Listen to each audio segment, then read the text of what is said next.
What's the deal, YouTube? It's your girl, Miss Honey.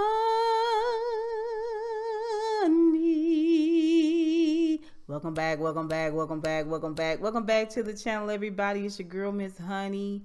Saturday. I hope you guys are having a wonderful weekend. We are here for Iyanla's Fix My Life. Started over today, and they have Keisha Cole's sister, Neffie, and her husband, Soullow. So, if you're new to my channel, subscribe.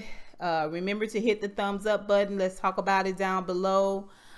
Two things off the rip. That sapphire eyeshadow that Iyanla is wearing is so yummy. It's beautiful. I see you, Iyanla. I see you. I see what you trying to do here. You trying to give us low-key glamour. I like every bit of it. The second thing is Neffie. Girl, you know you one manipulative so-and-so, girl. You're very manipulative. You really, you really are. You're very, you're not good at it, you know, in terms of really being able to get by on somebody like Iyanla or myself. But I think you pulling it off pretty well in your day-to-day life. It has served you well, and so that's what you go for. When she first walks in, she's got on this gold dress or yellow dress and gold shoes. And we find out she was 3 hours late. Last time they was on the show, she was 45 minutes late. This time she didn't do her homework. She couldn't complete it because something happened last night. Now, she wanted Iyanla to ask her about that something, but Iyanla said, no. Let's focus on the task at hand. Did you do your homework? Well, no, not really. Okay, well, I set you up with a scholarship to go to a workshop on empowerment and bettering yourself and education and all this stuff. Did you do that? No. Okay. All right. So you didn't do any of the work I had you do when you left here. No, ma'am. No, ma'am. And this is the other thing she was doing. Yes, ma'am. Yes, ma'am. No, ma'am. Yes, ma'am. No, ma'am. Just trying to look earnest, and that yes, ma'am, no, ma'am. This is supposed to give you the appearance of reverence, but it's really you just doing it. You just doing the shoulder because you feel like you know the routine now. You being really smart. You feel like you know the routine. You know what she's going to say. You know she's no nonsense. And you trying to go ahead and take sort of like this submissive stance. But it's really a form of manipulation. Yes, ma'am. No, ma'am. You trying to say the things that you need to say to get her to move along in the conversation so you can get to the part that you really want to talk about, which is the fight that you and your man had last night in the hotel. Forget the fact that you was late. Forget the fact that you did everything you could to sabotage this day, including taking phone calls and texts from a man and making your man jealous and causing this fight and then bringing this fight to Iyanla's doorstep like it's supposed to take precedent over the fact that you are not following through and doing the things that you need to do to become a better person, to become a better mother, and to become a better wife. Okay? But let's talk about the fight, shall we? All right. She want Iyanla to co-sign on it and say she right. She drops it all at the doorstep. Everything about Soullow. We don't share no bed together, and he's not affectionate. I'm really not a wife at all. These are the things you're telling yourself so you can go off and do what you want to do with this other man. Neffie's so busy trying to do the boot scoop boogie and fool Iyanla. She don't even blink, baby, when Iyanla nutshells her lack of self-esteem and lack of self-worth by telling her you suck a ding-a-ling because somebody was nice to you over a text. And she was like, yeah, because he's a nice guy. I was like, girl, you ain't here for the right thing. You're not here for the right thing. Y'all here to do this dog and pony show. Case in point, he comes on and he's dressed very nice. He seemed look like he a nice enough fella, you know. And she asked him about his health and all that. You been under the weather? Yeah, he had an ulcer, bleeding ulcer. And he's just talking like regular, just like she had walked up and they sat on the front porch together. And I said, okay, all right, I see. And then he starts talking about, she said, well, tell me what happened last night at the hotel. He said, well, she had already been drinking earlier. When we was at the restaurant, she had a extra drunk Long Island iced tea. And she was up, he heard her upstairs on the phone talking to this guy, and the guy was telling her he couldn't talk to her right then. And she was like, yeah, that's real nice of you, that right there, get your dick sucked. And he was like, wait a minute, you gonna say this right here? So Iyanla was like, why would that bother you? I was like, I have a problem with it. He's married to her. Anyway, he's saying that he's making preparations to leave. When he get himself together, leave. He can pay the rent, then that's fine. I was like, it don't sound like you got nowhere to go and no way to get there to me. You haven't left Neffie. It's not because now you know people start juggling when they manipulate and they trying to sway the story in their favor. She want to be considered to be right and have Iyanla get in Soulow's ass, and Soullow ultimately wants the same thing. Really, they both there together to put on this dog and pony show for the money. That's really what it is. This is what they gonna do. This is what they gonna do. When they leave this show, they gonna go on to the next show. They might be back for a third Iyanla Fix My Life, because this how they making their money. This how they making their money, manipulating and conning their way. They don't have no intentions on doing this thing the right way, no how. And we find out a little bit later on, he ain't really trying to leave. I mean, he using the kids as an excuse. It's amazing to me how many people think that just paying the rent and just keeping up with the bills is taking care of the kids. I can't imagine them kids living in a household where their mom and daddy holler and yell and scream and drink and smoke and talk back and forth at each other in the foulest of terms, while he down there trying to explain himself. Neffie upstairs ear hustling, and she want to go. I'm ready to go. I'm leaving here now because he is a liar. I am leaving here now. So now she turns the tables. Soullow is talking and he is having a moment. That is unacceptable. I think that's what he mean by mouse. It's not like he was right for calling her that, even though Iyanla went down like a weird kind of road with that, in my opinion. Y'all tell me, put it down below. But she hears him talking and telling his side and getting this, Miss V's ear, and she throws a distraction.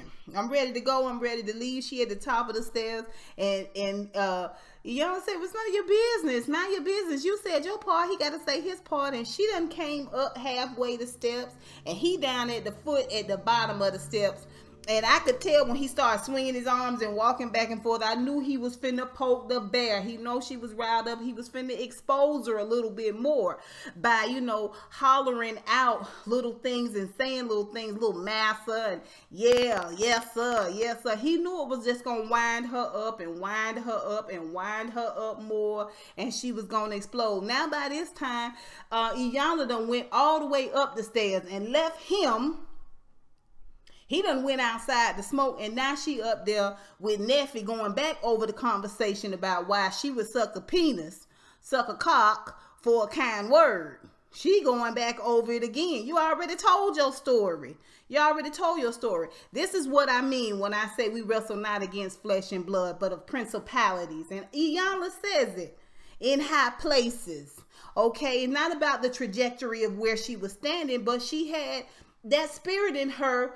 That manipulative spirit in her got that woman, a trained coach, to leave from downstairs and come upstairs and re-listen to a foolish story that she had already told. It's utterly ridiculous, okay? Likewise, Iyanla goes outside to talk to him about, why and where and how, and he won't listen, and he's spitting what little knowledge he have, and it's ridiculous. He can't even look at her, and she gets mad about that and goes back inside. Then he goes sit down at the patio table. Iyanla come out there separately to try to talk to him at the patio table, and she tries to kind of start it out with this calm, and it erupts into this thing where she's slapping the table and she's talking about her mom and her ancestors, and massa, the word massa, the term massa, and all of this. You know, and then, you know, she's got that, you know, she had that hip surgery, so she's got this kind of penguin-y way of walking, you know, and they just got her running back and forth, you know, with this, you know, just back and forth, in and out of the house, up and down the steps, in these little kitten heel boots. And finally, she just decides, I'm not going to deal with it. I'm not going to deal with any of this. And supposedly, the first time in Iyanla Vanzant history, she leaves. She walks out on a client. All of this is day one. Okay? They're clearly in like a staged home. So she's going on back to her hotel or whatever. We come in on the second day. And everything is, you know, kind of calmed down a little bit. Iyanla looks beautiful. I love that top. I love those burnt orange pumps she had on. Super, super cute. Super, super cute. Okay, and Neffie don't have on any makeup. And bruh man's there, and he's got on like a purple suit and brown. No, he's got on a tan suit with a purple shirt and brown shoes. Still dressed real nice, you know. And Iyanla talks to them separately about things. And Nefertiti starts telling her about, you know, the work that she needs to do on herself. Iyanla tells her that, you know, she's self-medicating and, you know, it's alcohol abuse. And she says, you know, I'm a coach.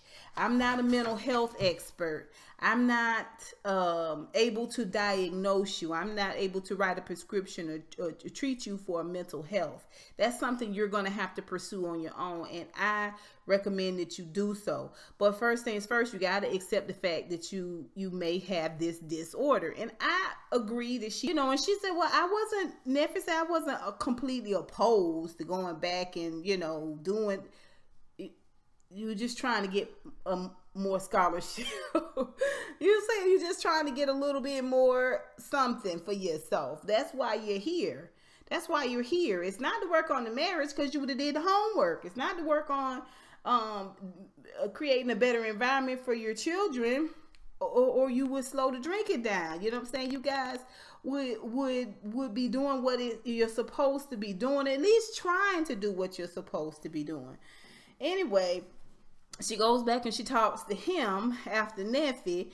This day two, and he says, she tells him that he's addicted to the dysfunction. And I agree with that thought process.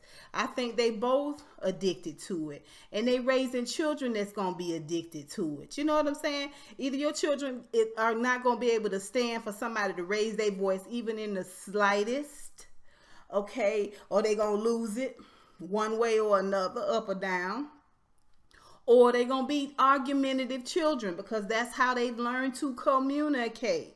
You know what I'm saying? So you got you addicted to the dysfunction. She's addicted to the dysfunction. Back and forth, y'all still trying to kind of come up a little bit any way y'all can. You guys know what you need to do to get back on the show, to, you know, try to get your free counseling services, whatever it is they offering you guys. I don't know, but it does seem a little bit like you guys are running a little bit of a thing here. Don't neither one of y'all got a pot or a window really. It kind of looked like y'all might be living pillar to post. You know, it sounds like y'all struggling. You know,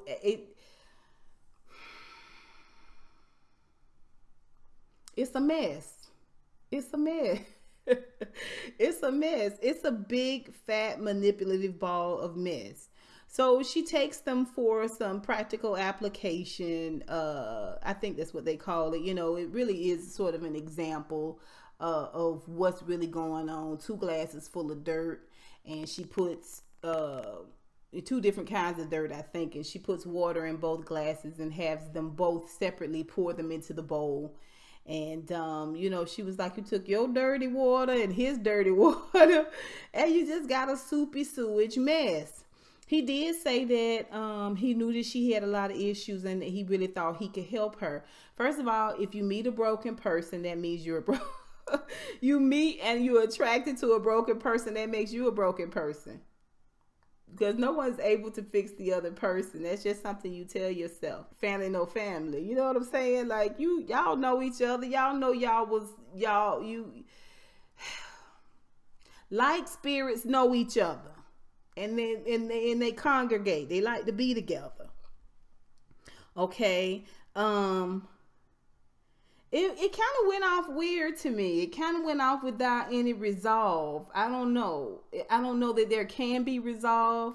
They agreed that, they need to separate. They need to get a divorce. They can't be together. He's got a lot of issues is what he says, and he needs to work on those issues.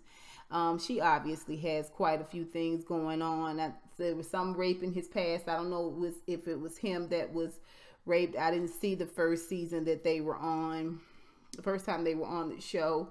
And she's got her baggage too. Evidently she had a child that passed away over in the night, and she was there with the body of her baby, and all of this breeds these different types of spirit, you know what I mean? And either you're gonna join them or they gonna try to pull you in. And it was just really, really telling to me the way that they argued and fussed with one another. It really pulled Iyanla into the mud with them. She got so frustrated and turned around that she walked off and left. And this is why you have to stay vigilant when you around certain types of spirit. You have to stay vigilant. If you're not careful, that thing will get on you so fast, and before you know it, you acting all out of sorts and out of character. You got to be really careful with that. People who bring discourse, okay, people who bring divisiveness, okay, you got to be real careful with those types of things, because they'll leave it there to stink up your house, to stink up your life, to stink up your emotions, and go on about their business to the next victim. You know what I'm saying? The way they got that little conversation and made this half-hearted decision. Then you see in the credits where they talking about he done moved out, and Neffie drinking has increased, and he has filed for divorce papers. Then you see her side of it, and she said she done stopped drinking. She in school. He refused to move out and refused to sign divorce papers. This is what I'm telling you. This is what I'm telling you. Okay? This is what I'm telling you. This is the nature of their beasts. They a hellish couple. They make their money by being a hellish couple. Okay? They get seen and heard by being a hellish couple. I don't know why Iyanla kept bringing up them children, because they don't care. They don't care. Whatever they got going on and however they got it going on is more important than those kids. They feel like as long as they keep a roof over their head and keep them off the street, being homeless and sleeping in the street, then they doing their job. And the kids just gonna have to deal with it. So you got 5 children brought up in this dysfunctional household that's gonna be reared up, Lord willing. And Lord willing, they're going to be reared up, meaning they're going to make it to adulthood and unleashed onto the world. And Neffie is still going to be drunk, and Soullow still going to be going to the store to get him some cigarettes and her a 6-pack, walking. Can I get a ride? You headed to the store? Can I ride with you? I know these people. They bound, being indetermined. Okay, they happy with this situation. They're comfortable here. They're not gonna do the work because, one, they lazy. Okay, this is what I know. I can do this. I can get up in the morning and drink and fuss and play around on social media and find a way to hustle up on this rent some kind of way. That's easier than going out and getting a viable job and getting educated. And on Soullow's case, getting a 2-bedroom apartment that you can bring your children over. You know what I'm saying? Getting you a part-time, getting you a job at a plant somewhere and working like a everyday man, and getting you a little small house to rent and seeing about your kids in that capacity.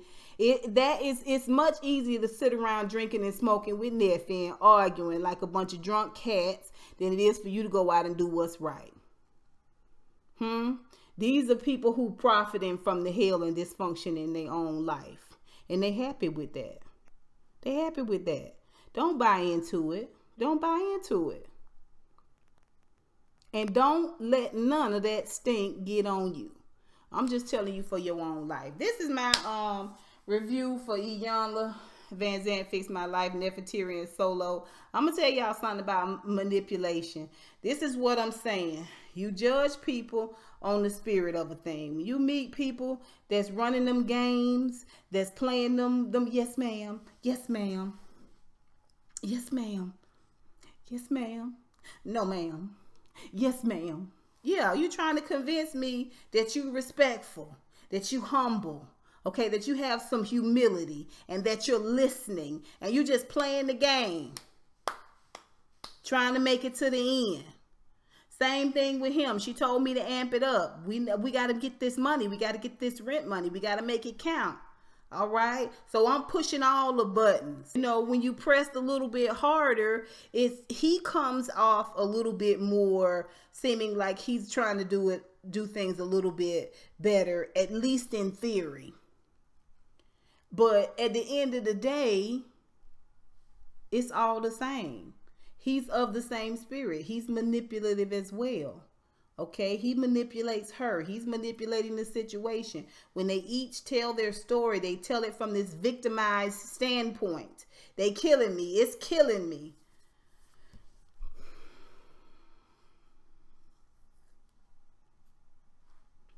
But look at the work. Look at the work that they've done. Incomplete. Look at the follow through. Incomplete. On all sides. Homework, moving out, getting a divorce, fixing it, stop drinking, stop smoking, stop arguing. Incomplete, incomplete, incomplete, incomplete. Neffie and Soullow both get an F. Incomplete. That's my Iyanla Van Zandt review, you guys. I hope you guys enjoyed it. Tell me what you think. Put it down below. Y'all weigh in on it. Let me know. Until next time, honeybees. Mwah, mwah, mwah.